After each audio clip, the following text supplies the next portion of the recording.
কি রে গোপাল, এত সকাল সকাল কাজে যাচ্ছিস বুঝি? হ্যাঁ গো খগেনদা, এই তো কাজে যাব, তাই জালটা একটু মেরামত করে নিচ্ছি। তা তুমি হঠাৎ আমার বাড়িতে, কিছু হয়েছে নাকি খগেনদা? এই শোন গোপাল, তোকে আমার একটা কাজ করে দিতে হবে। কি কাজ গো খগেনদা? আজকে মোড়ল মশাইয়ের বাড়িতে বিশাল আয়োজন হবে। তুই নদী থেকে বড় দেখে কয়েকটা ইলিশ মাছ ধরে আনবি, কেমন? কেন খগেনদা, আজ কি এমন আছে যে মোড়ল মশাইয়ের বাড়িতে এত আয়োজন হবে? আরে আজকে মোড়ল মশাইয়ের ছেলে বৌমা বাড়ি ফিরছে। মোড়ল মশাই আজকে ওদের বউ ভাত উপলক্ষেই এত আয়োজন করছেন, বুঝলি? কিন্তু খগেনদা, এই সময় তো তেমন ইলিশ পাওয়া যায় না। ওরে ওসব শুনতে চাই না।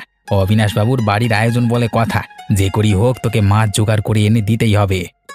আচ্ছা খগেনদা, এখন তো ইলিশ মাছ পাওয়া যাচ্ছে না, তাও আমি আমার সর্বোচ্চ চেষ্টা করব, কেমন? একদম নাটক করিস না গোপাল। তুই ভালো করেই জানিস মোড়ল মশাই আমার কথা কতটা মানে। আমি চাইলি এখন মোড়ল মশাইকে বলে তোর শাস্তির ব্যবস্থা করে দিতে পারি, জানিস? আমি তো আনবো না বলছি না, কিন্তু এখন ইলিশ মাছ যেহেতু পাওয়া যাচ্ছে না, আর ইলিশ মাছ পাওয়া গেলেও সেটা ভাগ্যের ব্যাপার। আমি আমার সর্বোচ্চ চেষ্টা করব, বললাম তো। ওসব চেষ্টা তোর কাছে রাখ। ইলিশ মাছ তোকে এনে দিতেই হবে। আচ্ছা ঠিক আছে। ঠিক আছে, তাহলে আমি চললাম। তুইও কাজে যা। আর মাছ নিয়ে যেন ফেরা হয়। মাছ না নিয়ে ফিরলে কিন্তু তোর কপালে চরম দুঃখ আছে। এখন যা গোপাল।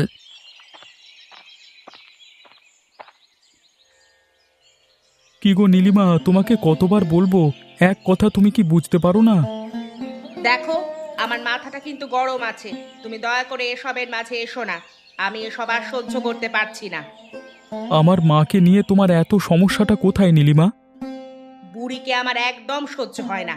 সারা দিন শুয়ে বসে থাকবে আর আমি ভূতের খাটনি খাটবো। বয়স হয়েছে মায়ের, এখন কি আগের মতো গায়ের জোর আছে? তুমি এভাবে বলো না। গায়ের জোর নেই, সেজন্যই তো বলছি এই বাড়ি থেকে বের করে দাও ওই বুড়িকে। সারা দিন জ্বালিয়ে মারে আমাকে। শোনো নীলিমা, একদম উল্টোপাল্টা কথা বলবে না। মা কোথাও যাবে না। এই বয়সে মা কোথায় যাবে? তুমি তো বুড়িকে আলাদা করে দিতে পারো। উনি নিজের মতো রান্না বান্না করে নিজের মতো থাকবেন। নীলিমা, তোমার মনে কি একটু দয়ামায়া নেই? এই বয়সে উনি নিজে রান্না করে খাবে? দেখো নীলিমা, মা কোথাও যাবে না, তোমার যা ইচ্ছা করবার করো। আজ এই বাড়িতে বুড়ি থাকবে, নয়তো আমি থাকবো, এই বলে দিলাম। তুমি কি আমাকে হুমকি দিচ্ছ নীলিমা? আমি এসব হুমকিতে ভয় পাই না, মনে রেখো। হুমকি দিচ্ছি না, সত্যি বলছি। থাকো তুমি তোমার সংসার নিয়ে, আমি চললাম। তুমি যেও না বৌমা, আমি তো কারো অসুবিধা করি না। আমি তো ঘরে এক কোণায় পড়ে থাকি। দেখো বুড়ি, বাড়ির ওই এক কোণাটাই আমার কাছে কম পড়ে যাচ্ছে। তাই তুমি এই বাড়ি থেকে যাও, না হলে আমি চলে যাব। কিরে খগেন, সব ব্যবস্থা ঠিক মতো হয়েছে তো? কোনো গন্ডগোল পাকাসনি তো? না না মোড়ল মশাই, কি যে বলেন না। হ্যাঁ, আপনার কোনো চিন্তা করতে হবে না, সব ঠিক মতোই আমি নিজে দাঁড়িয়ে থেকে সবকিছু করছি, কোনো ভুল হবে না। ঠিক আছে, জানিসই তো আমি কিন্তু সবকিছু নিখুঁতভাবে করতে পছন্দ করি, যেন কোনো ভুল না হয়, সেটা মাথায় রাখিস। কোনো ভুল হবে না মোড়ল মশাই, আপনি চাইলেই দেখে আসতে পারেন। ঠিক আছে ঠিক আছে, আমার দেখবার দরকার নেই। তুই ইলিশ মাছের ব্যবস্থা করেছিস তো? হ্যাঁ মোড়ল মশাই, আমি গোপালের কাছে গিয়ে ইলিশ মাছের কথা বলে এসেছি। ও নদী থেকে ভালো ভালো ইলিশ মাছ এনে দেবে বলেছে। গোপাল তো ভালো মানুষ, ওর কথার দামও আছে, কিন্তু সময় মতো মাছগুলো এনে দিতে পারবে তো? আপনার চিন্তা করতে হবে না, এই গোপালের কাছ থেকে আমি ঠিক সময় মতো মাছ আনিয়ে নেব। সব ভালোভাবে হলেই হলো, না হলে তো লোকের কাছে মুখ দেখানো দায় হয়ে যাবে। আপনি খামোকাই এত চিন্তা করছেন মোড়ল মশাই। আপনি নিশ্চিন্তে থাকুন, কোনো ভুল হবে না। আপনার ছেলে বৌমা আসবার আগেই সব আয়োজন হয়ে যাবে। ঠিক আছে খগেন, তুই তোর কাজ চালিয়ে যা। কোনো অসুবিধা হলে আমাকে জানাস, আমি ততক্ষণ এই দিকটা দেখি, কেমন? এই একদম মোড়ল মশাই, সে আবার বলতে, আমি তো আপনাদেরই লোক, ঠিক সময় মতো আপনাদের সব কাজ করে দেব। যাক, তাহলে একটু নিশ্চিন্ত হলাম। ঠিক আছে, তুই এবার একটু যা।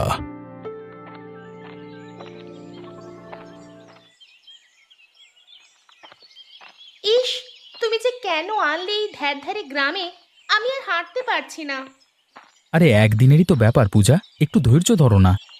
কি দরকার ছিল এখানে আসার? শহরেই তো ভালো ছিলাম। এখানে কাদা ধুলো, ছাগল মুরগির গন্ধ, উফ। তুমি তো আসবে বলে বায়না করছিলে, এখন এসব বলে তো আর কোনো লাভ নেই।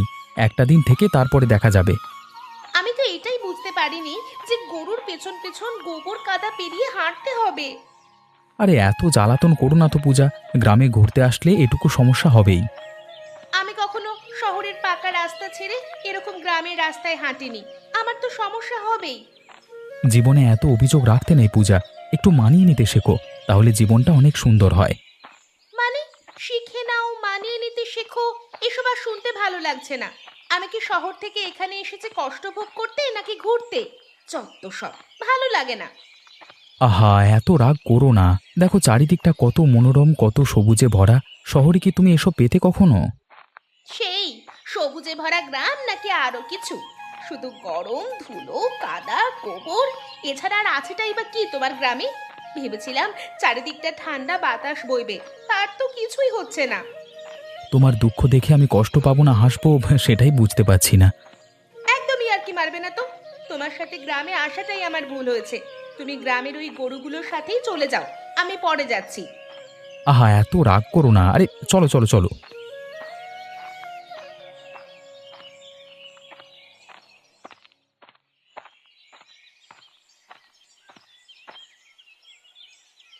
আরে রতনদা যে, তাই দুপুরবেলায় গাছতলায় একা বসে আছো কেন? শরীর খারাপ নাকি? না রে গোপাল, শরীর খারাপ না, এমনি কিছু ভালো লাগছে না তাই বসে আছি। দা মুখটা কেমন শুকনো লাগছে, ব্যাপারটা কি? ব্যাপার আর কি তোকে বলে লাভ হবে রে? আরে রতনদা বলি, দেখো না যদি কোনো সাহায্য করতে পারি। তুই আর কি বুঝবি রে সংসারের জ্বালা, উঠতে বসতে নীলিমার সাথে ঝগড়া হয়, আর ভালো লাগে না। কেন, নীলিমার সাথে আবার কি নিয়ে ঝগড়া বেড়েছে তোর? সারা দিন খালি বকবক করে, ঝগড়া করে, বলে মাকে ঘর থেকে বের করে দাও, আর আমি পারছি না। এ আবার কেমন কথা? বুড়িমাকে বাড়ি থেকে বের করে দেবে এটা বলা তো ভুল। এটা কিভাবে বললো নীলিমা? আমাকে বলে মাকে ঘর থেকে বের করে দিতে, আমি পারবো না বলাতে না। আমার সাথে সেই কি ঝামেলা পাকায়, বলেছে মানে বুড়িকে, মানে আমার মাকে ঘর থেকে বের না করলে ও নাকি ঘর ছেড়ে চলে যাবে। তুমি তো তাহলে ভারী সমস্যায় আছো রতনদা। আরে তোর কি আমার কষ্টে আনন্দ হচ্ছে নাকি? মিচকি মিচকি হাসছিস যে? না না রতনদা, হাসতে যাব কেন? ভাবছি নীলিমা এমন ব্যবহার বুড়িমার সাথে কিভাবে করছে। সেটাই তো ভাবছি রে, এখন আমি কার দিকে যাব? মাকে ঘরে রাখলে নীলিমা ঘর ছেড়ে চলে যাবে, নীলিমাকে রাখতে গেলে মাকে ঘর ছাড়া করতে হবে। করবোটা কি সেটাই বুঝতে পারছি না। বুড়িকে নিয়ে নীলিমার অভিযোগটা কি, সেটা কি জিজ্ঞাসা করেছো রতনদা? ওর অভিযোগ আমার মা কোনো কাজ করে না, সারাদিন বসে থাকে, আর ও নাকি সারাদিন সব কাজবাজ করে, সেটা নিয়ে ঝামেলা, এত রাগ। বুড়িমার বয়স হয়েছে, বুড়িমা কি আর আগের মতো এত কাজ করতে পারে? নীলিমার তো এটা বোঝা উচিত, তাই না?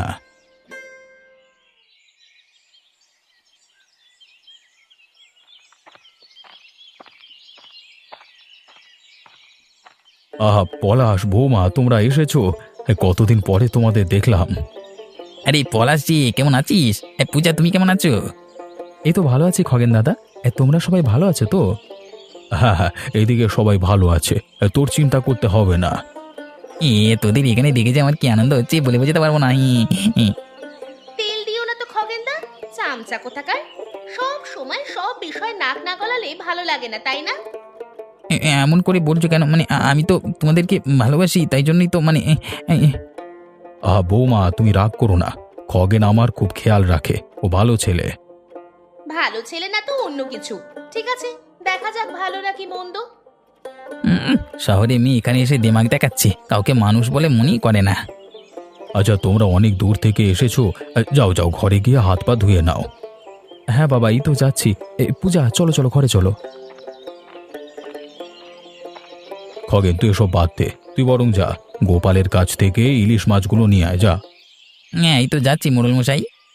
রাগ করিস না খগেন, হ্যাঁ, শহরের মেয়ে তো, তাই ওরকম একটু বলে ফেলেছে পূজা, কিছু মনে করিস না। হ্যাঁ ঠিক আছে মোড়ল মশাই, আপনি যখন বলছেন কিছু মনে করবো না।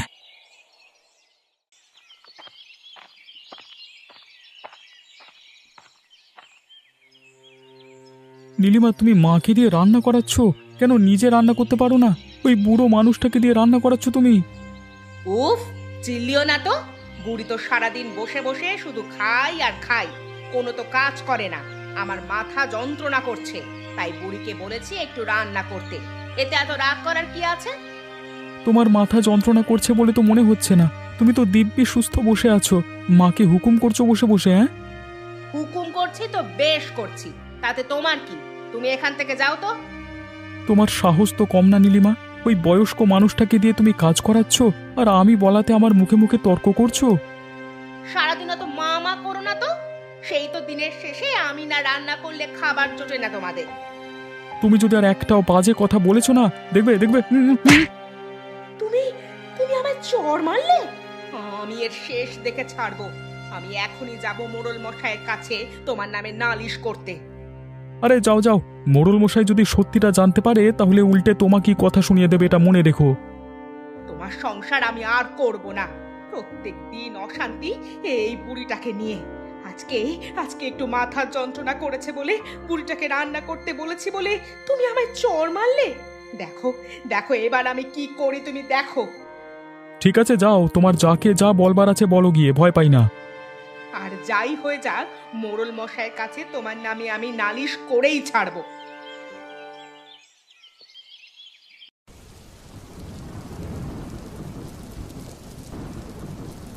আরে গোপাল, কোথায় যাচ্ছিস? এখন আমি তো তোর সাথে দেখা করতে যাচ্ছিলাম। ও আচ্ছা আচ্ছা, বলো আবার কি দরকার, মানে কি দরকার ভুলে গেছিস নাকি? তোকে যে ইলিশ মাছ আনতে বললাম সেগুলো কি নদী থেকে এনেছিস? হ্যাঁ মাছ এনেছি তো, আমি সেটাই দিতে যাচ্ছিলাম তোমার কাছে। যাক, রাস্তায় দেখা হয়ে গেল, ভালোই হলো। ঠিক আছে, দে মাছগুলো দে। এই নাও। তা খগেন দাদা, তোমার মুখটা এমন শুকনো লাগছে কেন? কিছু হয়েছে নাকি? কি আর বলবো গোপাল, মনটা ভালো নেই বুঝলি। সে কি, মন ভালো নেই কেন? তোমার মুখ দেখেই বুঝেছি খগেনদা। তা হয়েছেটা কি সেটা বলো তো। আরে মোড়ল মশাই ছেলে পলাশ আর ওনার বৌমা এসেছে আজকে। তা মোড়ল মশাইয়ের বৌমা পূজা আমাকে কত কিছু বলে অপমান করেছে, তাই জন্যই মনটা খারাপ। ওসব নিয়ে মন খারাপ করে থেকো না, ওরা শহুরে মেয়ে, ওরা তো ওরকম বলবেই। ঠিক বলেছিস গোপাল, কিন্তু মোড়ল মশাইয়ের বৌমার কথায় আমি বড্ড কষ্ট পেয়েছি। আর কষ্ট পেয়ে কি হবে? তোমাকেই তো সেই ইলিশ মাছটা নিয়ে যেতে হবে। যাও যাও, দেখো ইলিশ মাছ খেয়ে যদি খুশি হয়। আচ্ছা দেখা যাক কদ্দূর কি হয়।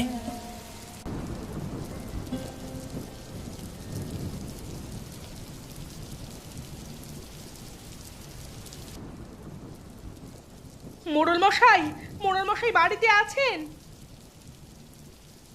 আরে নীলিমা, দৌড়াতে দৌড়াতে আসছো যে, কি হয়েছে কি? মোড়ল মশাই, আমায় রতনের হাত থেকে বাঁচান। দিন দিন ওর অত্যাচার বেড়েই চলেছে, আমি যে আর সহ্য করতে পারছি না। শোনো নীলিমা, আজকে তুমি বাড়ি ফিরে যাও, আমি কালকে এই ব্যাপারটা নিয়ে রতনের সাথে কথা বলবো। না মোড়ল মশাই, কালকে না, আপনি আজকেই এর কোনো একটা বিহিত করুন। তুমি বুঝতে পারছো না নীলিমা, আজকে আমার বাড়িতে আমার ছেলে বৌমা এসেছে, তুমি কালকে এসো, আমি কালকে রতনকে ডেকে কথা বলবো। মোড়ল মশাই, আমি তো কখনো আপনার কাছে কোনো কিছুর জন্য আসিনি, আজ আমায় এভাবে তাড়িয়ে দেবেন না দয়া করে। তাড়িয়ে দিচ্ছি কোথায়? বললাম তো কালকে আসো, আমি কালকে তোমার সমস্যার সমাধান করে দেব। না মোড়ল মশাই, আজকেই আপনার কিছু একটা করতে হবে, না হলে হবে না। বাবা, অবাক হচ্ছে আপনার ব্যবহার দেখে। আপনি তো এই গ্রামের মোড়ল, একজন গ্রামবাসী আপনার কাছে অন্যায়ের বিচার চাইতে এসেছে, আপনি তাকে ফিরিয়ে দেবেন? পূজা, তুমি ব্যাপারটা বুঝতে পারছো না। আপনাকে কিছু বলতে হবে না বাবা, আমি আড়াল থেকে সবটাই শুনেছি। আমি বলছি, আপনার এই অন্যায়ের বিহিত করতেই হবে। আমি তো বলেছিলাম নীলিমাকে কালকে ওদের ব্যাপারটা আমি সমাধান করে দেব। এই আপনার অন্যায়ের উপর দৃঢ়ভাবে শাস্তি দেওয়া অন্যায় দেখে আপনি কিভাবে মুখ বুজে থাকতে পারছেন? তুমি আমাকে ভুল বুঝছো বৌমা, তুমি যেমনটা ভাবছো আমি তেমনটা না। আমি যেটা বোঝার বুঝে গেছি, আপনাকে আর ভাঙিয়ে কিচ্ছু বলতে হবে না।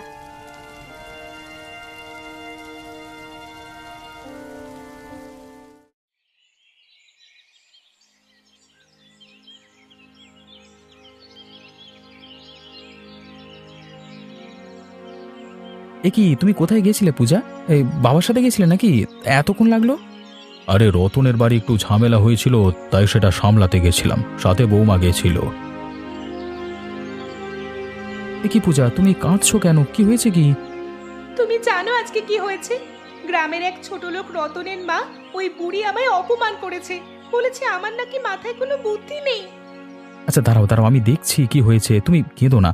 বাবা, কি হয়েছিল ওখানে? মানে বুড়িমা মানে কেন পূজাকে অপমান করলো? নীলিমা এসেছিল আমার কাছে বিচার চাইতে, বলল রতন নাকি ওর গায়ে হাত তুলেছে, তাই আমরা গেছিলাম রতনের বাড়ি, কিন্তু সেখানে গিয়ে জানতে পারি নীলিমা বুড়িমাকে প্রচণ্ড অত্যাচার করে। তাতেই রাগের বশে রতন নীলিমাকে চড় মেরেছে। তা সেটা জানবার আগেই বৌমা রতনকে যা নয় তাই বলে অপমান করেছিল। তাই বুড়ি বলেছে কিছু না জেনে বলবে না, তোমার মাথায় বুদ্ধি নাই, এইসব কথা আর কি। তুমি শান্ত হও পূজা, কেঁদো না। দেখো, এটা তুমি ভুল করছো। মানে না জেনে কাউকে তো এভাবে বলা উচিত না। তুমি নিজের ভুল স্বীকার করে নাও, তাহলেই তো হলো। তুমি ওই ছোট লোকদের কোনো ব্যবস্থা না করে উল্টে আমাকেই বলছো ক্ষমা চাওয়ার কথা। আমি তোমার থেকে এটা আশা করিনি। পলাশ, আমি এখনই এই বাড়ি ছেড়ে চলে যাব। এ কি বৌমা, কি বলছো তুমি এসব? তুমি এমন করো না, গ্রামে আমার একটা মান সম্মান আছে। তুমি কি পাগল হয়ে গেছো পূজা? একটু শান্ত হও, আমাদের কথাটা বোঝো। মানে রাগের মাথায় কোনো সিদ্ধান্ত নেওয়া ঠিক নয় কিন্তু। তাড়াতাড়ি পা চালাও লতা, মোড়ল মশাইয়ের বৌমা এসেছে। পূজা, চলো ওদের সাথে দেখা করে আসি। ঠিক বলেছো, এই তো হাঁটছি। পূজা আমাদের গ্রামে প্রথমবার আসলো বলে কথা। ওই দেখো, ওখানে কে একজন বসে আছে না? আরে পূজা মনে হচ্ছে তো।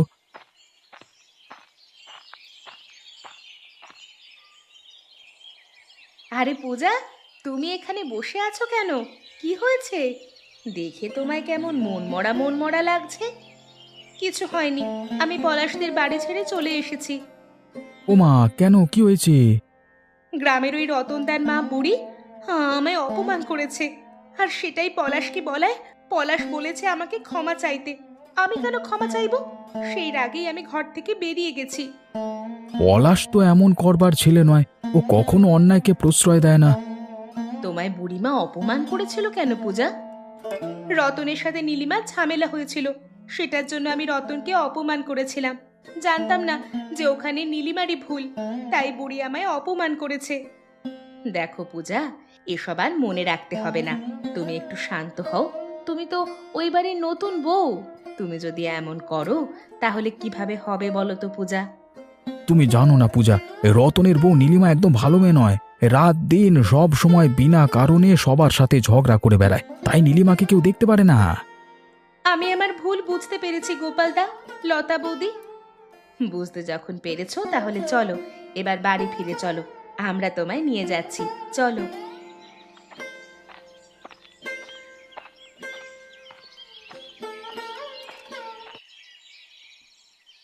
তুমি এত চিন্তা করো না বাবা, আমি পূজাকে ঠিক খুঁজে আনবো। আমাকে ক্ষমা করে দে পলাশ, আমার ভুলের কারণেই আজকে বৌমা ঘর থেকে বের হয়ে গেছে। না না, তোমার কোনো ভুল নেই। তুমি তো অন্যায়ের প্রতিবাদ করেছো, ওখানে পূজারই ভুল ছিল। পূজা নিজের ভুল বুঝতে পারলে ঠিক আবার ফিরে আসবে, তুমি দেখো। তোরা প্রথম এই বাড়িতে আসলি, আসবার পরে বৌমার এমন ব্যবহার আমি সত্যিই খুব দুঃখ পেয়েছি রে পলাশ।